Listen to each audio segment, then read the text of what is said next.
So today's guest is somebody like I've started probably like more than 3 years ago when I was part of Akib's program, and I saw him the first time, and then I was like, things that he was talking about in that interview, I was like, that was completely new for me in a lot of different perspective as well. He's pretty well known in copywriting space. For over 14 years, help clients generate over $900 million in sales directly from his copywriting. So I started writing copy when I was 12. So 21 years ago is Oh when I wow. started writing copy. Add to that the amount that he helped out to generate his student, his mentees. They have accumulated over $1.2 billion. He's written advertising copies for top marketing agencies and top entrepreneurs in the space, guys like Tony Robbins and so many more as well.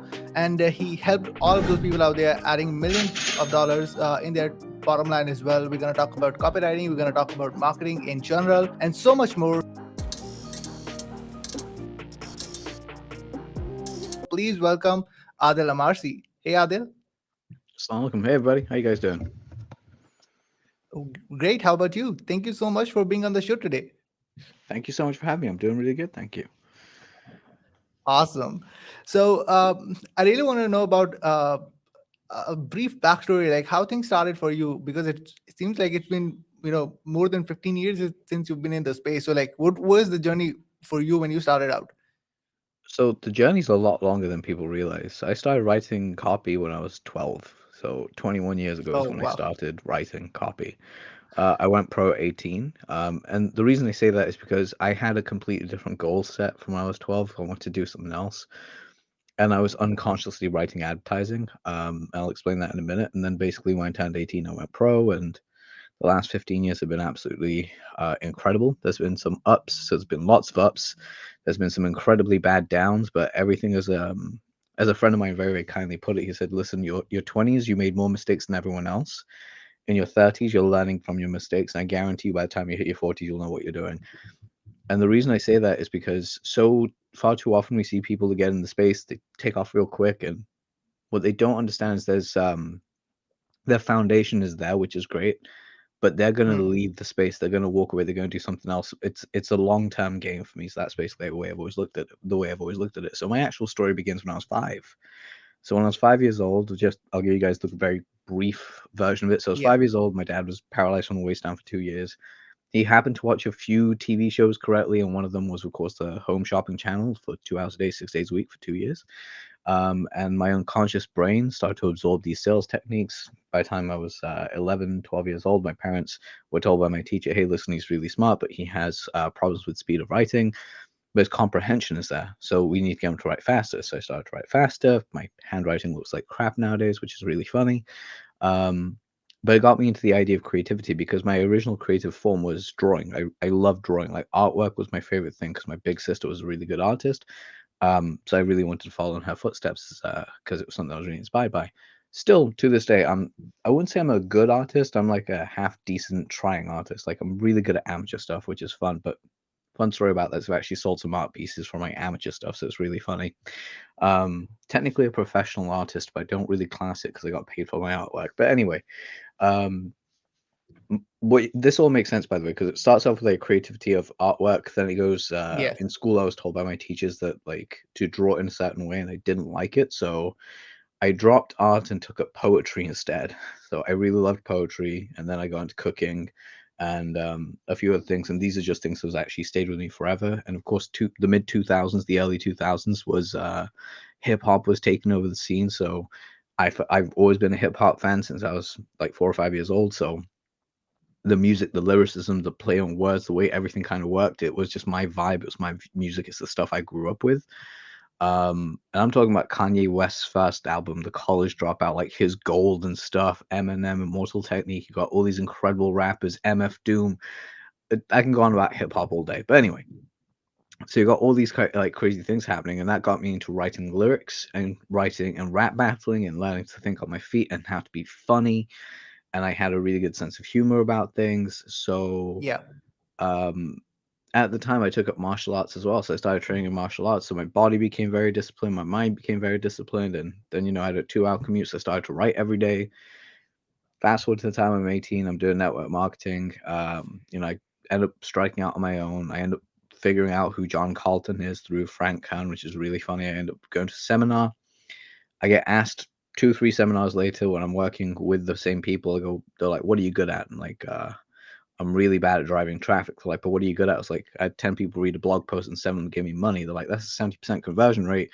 You're a copywriter." I was like, "What?" And then like 15 years later, this is what I've been doing for a long ass time, mostly in the shadows, which is really, really funny. Like, you won't like, those lists that come out like, who are your top favorite copywriters?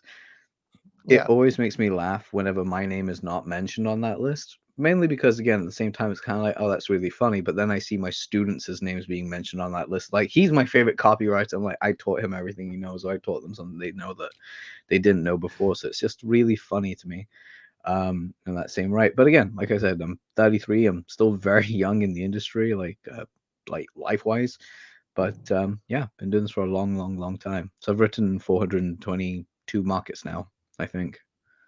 Wow, Yeah. that's an amazing story, definitely. So, Yeah. like as you mentioned, you started when you were very young. Started to learn about consuming sales tactics and all that, and then you got into professional copywriting or so.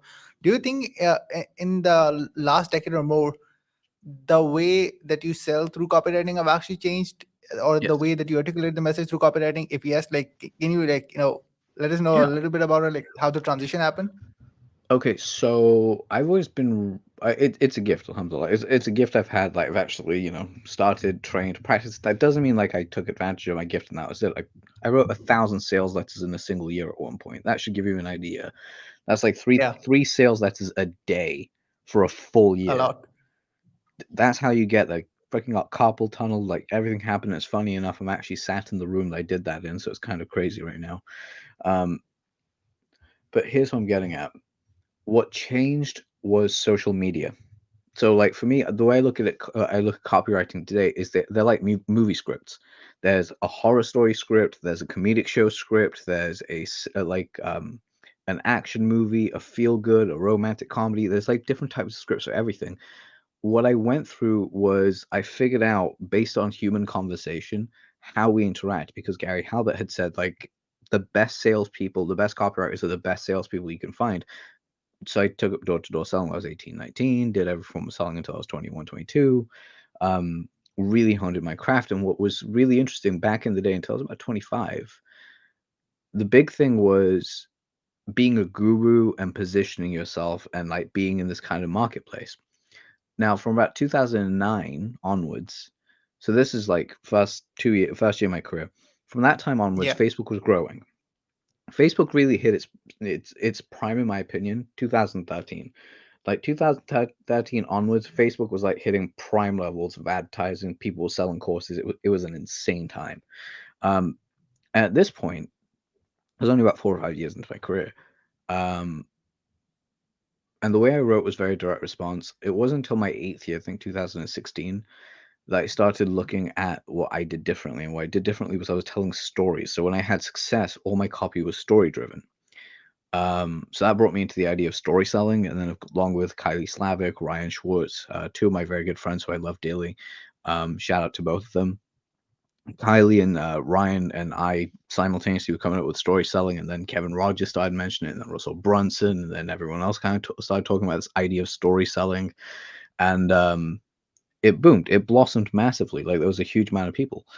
What changed though from that time onwards is society.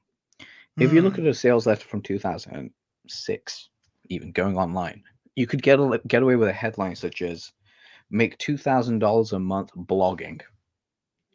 You couldn't get away with that anymore. Like it was really, really strange. You couldn't actually get away with headlines like that. You couldn't get away with conversation like that anymore because people needed to know who you were, and like that was never the big thing. It was always like, what can you do for me? What's in it for me? But what changed was who are you and what's in it for me. That was the big change. And that's what shifted my writing style. So I'll give you an idea right now. Let's say you walk up to a complete stranger somewhere, seminar, bar, meeting, everywhere, it could be anywhere in the world, and you start having a really good conversation with them. How long does it take before you want to know what their name is? I think I would ask their name in the first place, talking about like what they do. Yeah, in the first couple of minutes, you want to like, so who are Yeah, you? Like, what's your name? What do you want? That's the stuff people want to know. Yes, interrupt the conversation, but introduce yourself. Far too many times you've seen sales letters where they go like, "I can solve your problem." I tell you a crazy ass story. Okay, this ended up happening. They tell you about the product. They sell you on the idea. They get down to everything, and then right at the end, they're like, "Oh, hi, by the way, my name is John Jones or whatever it is, or Samantha Smith, and this is who I am." And you're like, "What?" Here's where the key mistake is. The big difference in psychology has shifted so much towards this simply because when people know your name, they're no longer thinking about it. So if I came up to you and let's just give me a fictional product, like give me any product whatsoever. I don't care what it is, just give me anything. Camera, I would say. Okay, camera, which one? Uh, Sony Actually, A6400. what do you We sell? just like, Actually, let's just go. What do you yeah. So sell? I sell podcasting services. So that's the Puff, main thing puff. that I sell. There we go. Podcasting services. That's exactly what you sell. That's what we're going to sell right now. Really easy.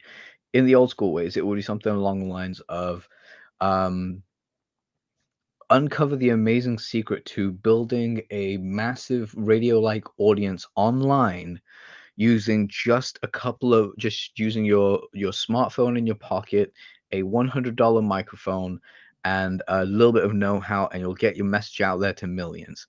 And then the whole copy goes into like how you basically started off as this underground podcaster at school, and basically how you built up everything. Actually, like no, how you're an underground podcaster and you struggled with getting an audience. So what you did instead was you found there was this thing that you can do. You Hmm. tried to break into the radio business, you couldn't, so you ended up going into the podcasting world, and then your business just exploded. Everyone wanted to be around you, so now you systematized it, you monetized it, you created a whole platform. Now people are coming towards you. You're telling them what they're getting, how they can do it, how it's amazing for their business. Everything sounds really good. You ask them to buy. Then at the end, you say, "Hi, my name is RJ Ahmed. Good to meet you. For the last whatever it is, I've been this person. I've done all this stuff." That sounds wonderful. But the back of your head, you're still thinking, "Who are you?" Whereas the way I go Exactly. about it is something along the lines of I would go into the same audience. Like this is 2006, 7 times. Um, Though actually I can't really compare the two because 2006 this copy wouldn't convert as well because people didn't really care as much. Now they really care a lot more. But let's just put it in the same way so we have the same statistics. What would work brilliantly today is if I start off with something along the lines of let's see, if you've tried to succeed with building a podcast, if you've sorry, if you've tried repurposing your content, actually no, hold on, it'll be something along the lines of you're leaving money on the table by not repurposing your content into a podcast, but you don't have the time to execute. Let me take over that. Let me take that over for you. Dot dot dot. If you're a small business owner or entrepreneur who's looking for a way to getting new followers, maximizing their time, and really not having to actually take care of every bit of tech, rather just do the creation for that podcast, then read every word below. When I started out, I actually really enjoyed doing all the stuff. I found that a real knack for setting up all these technical aspects. In a moment, I'm going to share with you 3 big things that you can really do to take this service off of your hands, so on and so forth. Or even if you want to, and you were selling a product around this, you could say, "I'm going to show you how to set all the systems and stuff like that over the course of a quick 2-3 hours. You'll have everything done. Your studio will be ready, and best and most importantly, you'll just basically have to hit record, get things done, and all the automated stuff I have set up for you will take over." Um, but before I get into how all of this works and how it affects your business and why, allow me to, and then bam, allow me to introduce myself. Hi, my name is, and then you basically go into who you are first, and then you come back Hmm. into the whole idea of how it's so who I am. I went through all this stuff. Didn't get anything into radio. I started my own podcast. Things started to work really, really well. Life started to happen in such a powerful way that I realized other business owners were actually having a problem with this, so I decided to take a few on, created a course around this as well to train them so that teams could actually take this on board. And now that's exactly what I have for you today. So if you're a podcaster, if you're someone that wants to have your podcast running and you want to do it all yourself, click here and read this. If you want to go do this, then this part is for you. And you have your 2 separate landing pages and they go to different places. And that's how you start building stuff in. But again, you can see how I Wow. introduced you first and then got into Yes. the whole concept. Sorry, sometimes go really supersonic because you can tell I have a real love for this kind of thing, so my brain just kind of goes off into like a subspace. But what I'm Yeah, getting like at here, ideas are coming in, like, and you started to go with the whole process. yeah, oh my god, my brain was just like, ooh, look at all this other stuff. I was like, yeah, should reconnect that up. Sorry, sometimes go very quickly, so please rewatch this, guys. I'm also cognizant of time. Um, But yeah, to answer your question, what's really changed is society has changed so much, and the reason for that is social media because they want to know more about who you are today than what you can do for them, but they need a combination of the two. Hmm. Love it. To answer your 100%. question, Yeah, like totally makes sense. Plus, it you already gave kind of like a masterclass about the evolution about the messaging of copywriting from the past to now. And I could yeah, even now, since I'm thinking about like the industry leaders who are in the space right now, they're doing something similar the exact way how you're doing, especially for the existing audience, for their new audience. It doesn't matter how well converting their pages are. They start with introducing themselves first, after the headline, and then introducing themselves, and then go for the rest part of the sales page. So I'm thinking about Russell Brunson's sales yeah, copies that he have on his current funnels. He have something similar to it. So yeah, it works. it's amazing. Yeah. And I'm not saying this is something I invented. What I came up with was a way of actually, because it builds out over a 17-step process, but it's basically understand what it is. Once you understand how to sell, you're just moving things around, see what things go where. Yes. Like one of the things I get told is revolutionary, but personally something I don't know if I came up with this or someone else came up with this. It was moving your bonuses away from your product description and putting your bonuses under your guarantee. And people are like, why are you doing that in the beginning? And I was like, well, because you're selling them. And Andy Jenkins, the late great Andy Jenkins, may rest in peace, actually said this, the video boss himself, was like the whole purpose of a bonus is to get someone from a no to a maybe to a yes, and a yes to a hell's yes. So you have that line across. It's like that's really cool. So that's really what I've been looking at it from that perspective is like how do you constantly get people to move forward? Like how do you get them to take a step forward? So Yeah. these processes, while not new, you can play with them in such a powerful way. Awesome. Awesome. Love it.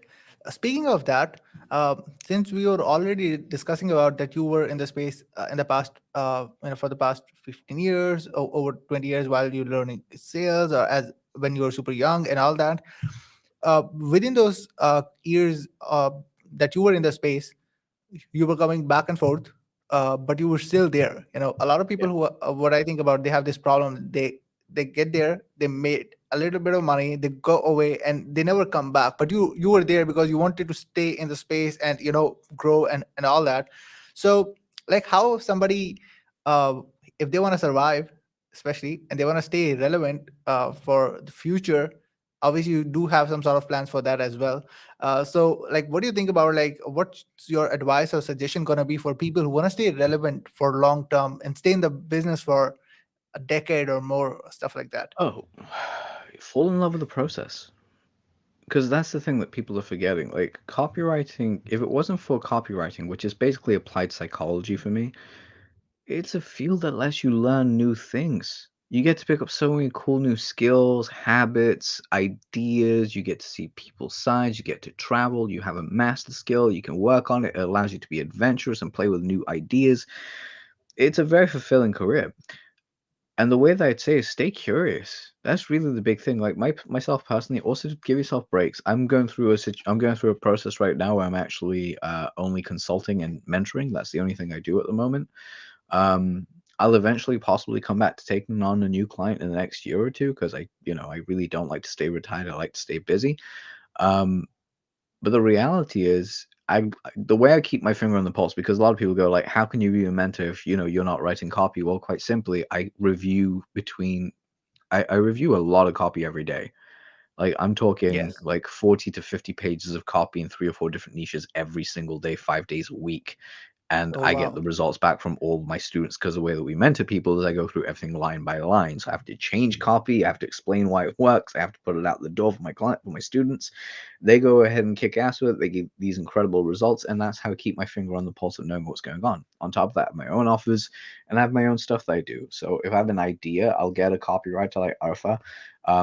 She's one of my mentees as well. I'll send her a message, and she'll basically go ahead and try something new, and she'll tell me what the results are. This is just stuff we do, and I'm using Arfa as an example, but I do this with other people all the time. So, the way that you stay in the game genuinely is you just stay curious. That's how I did it. Stay curious, pick up new ideas, know what you want to go for. The big one that I have for me is, and again, you'll understand why. For me, it's ethics is a big thing. Like I try and play Yeah, my game ethical because like have I lost sometimes? Yeah, of course I've lost. I've lost a lot of deals. I've lost in business. I've had people take the piss about this. Um, but at the end of the day, and again for my religious friends and the ones that are non-religious as well, this is the reason why I do it is because for me it's like as a Muslim like, you have a whole obligation that the day of judgment's real. And the yeah, last thing I true. need is my ability of being able to sell a product to hundreds of thousands of people around the world. If it's a bad product, I endorsed it and I've impacted the lives of 1,000 people. That's 1,000 people now I have to contend with on this one day that I don't want to contend with them. So I'm like, Exactly. yeah, let's try and do this correctly. If I piss a client off, I try and find a way to make amends. It's just the best way to be. Yeah, you have to feel good about yourself at the end of a day. Yeah, exactly. Like even if there's anxiety and stuff like that, I'm still like, nah, I can go to sleep at night. Yeah. Well, that's definitely amazing. And like speaking of that, we so I was actually in the Adil's rabbit hole. You would say like I was like watching a lot of content or so or interviews you've been doing. So you've actually coming back with your own blog with a lot of people gonna in the future gonna get involved in sort of like ebook or so or some stuff like that, revamping the whole stuff and the branding, like what's all that about if people want to know like what Adil is also coming up, what's new, Oh, what is something out there we okay. can look up for, so tell us more about that. Okay, so it's kind of funny because this is supposed to happen 2 years ago. But unfortunately, 2 years ago, I went through, quite a lot of unfortunate bad timing on my part, really, more than anything else, where things just kind of fell apart in my life slightly. Life does tend to happen like that. Uh, so I've kind of been building back to it, where right now I'm about to launch greatestcopywriteralife.com. It should be live this week, Sunday or Monday. I've been saying this for weeks because there's just so many moving parts in me trying to get this thing done. I'm like, yeah, we'll get it done. And then all of a sudden I find like another bug and I've got to go fix it, which is annoying. But the reality is, at least the opt-in page will be ready by Monday, and the welcome sequence as well, which would be wonderful. So you guys would be all welcome to join that, get a freebie from me, which is wonderful. Um, and all future updates we do for it. But basically, what it is I'm more rebranding who I am because for a long time, and again, you know this about me, is I'm not considered a big name to the wide public. I'm more the guy, if you Mm, know who I am, you really know who I am. If you don't know who I am, you're just gonna be like, I'm a regular person. I really enjoy that, by the way, to some degree. Um, but I know I'll be more impactful if I help more people, if I get myself out there and, take away the bullshit of my industry a little bit. yeah. Which again, ChatGPT is doing a great job for that for me because you're seeing fake writers fall out left, right, and center. It's wonderful. But what's next for me really is launching greatcopywriteralive.com and basically creating a community hub where um, if you're a small business owner, if you're a copywriter, if you're a podcast, if you want to get good at writing advertising, this is the place you want to go. This is the first blog you think of. You get there, you see small, short videos, tutorials. I think the longest video I have on there is 30 minutes, which is a video of me on stage. But most of my content is between 5 and 7 minutes. Like I try and keep it nice and short. We get concise, we get to the point, you learn a crap load of cool stuff and you can go apply. And on top of that, I also have my own training program, which is finally getting off the ground. There's just been so much delay because of moving, coming back, Wi-Fi, and edits and audios and all the other things that we've had to deal with. But that's basically going to be known as the Encyclopedia of Copy, where I cover everything I have ever picked up about advertising, on psychology, on basic straight strategy and tactics. So nearly each course comes in two parts. There's one version that's entirely psychology, where it's like, here's why this works. And then there's another part Mm-hmm. where it's like, here's just the things you need to do. And you don't need to go through the psychology unless you want to. You can just go into like, I'm going to pick up this thing and watch it and I'm done. And then I can watch psychology later. Yeah, love it, love it. First of all, I'm gonna post up all the resources, all the links in the description, also in the show notes down below, so people can Sweet. go in and first of all be the part of your world and start to see like who are the Yeah. lazy people who are living under the rock and they didn't knew about Yeah. about that. One of the last thing I really want to ask about, since you already mentioned about, is AI, but I'm not gonna ask that like, Please hey, don't will ask. AI gonna, yeah, will AI gonna take over? I'm not gonna Oh, ask that. ask. Dude, you can totally ask that question Yeah, if you want, but the like whatever to your heart's fancy, please. yeah, so the thing that I want to ask about is what AI can make or break for a copywriter who's actually using it in order to not only for their own things, own stuff, for selling services using AI. What could make or break in the current scenario, because it's adapting so fast? A lot of things changes. Like in the meantime, we're having conversation or so. So, what do you think about that? Okay, so AI is really interesting because it's like the way I've said this is AI is nothing more than a power drill to a screwdriver. Yes. Still need someone to operate it that knows what they're doing. Can the average person use a drill? I can use a drill. I'm not a handy person. I can use a drill.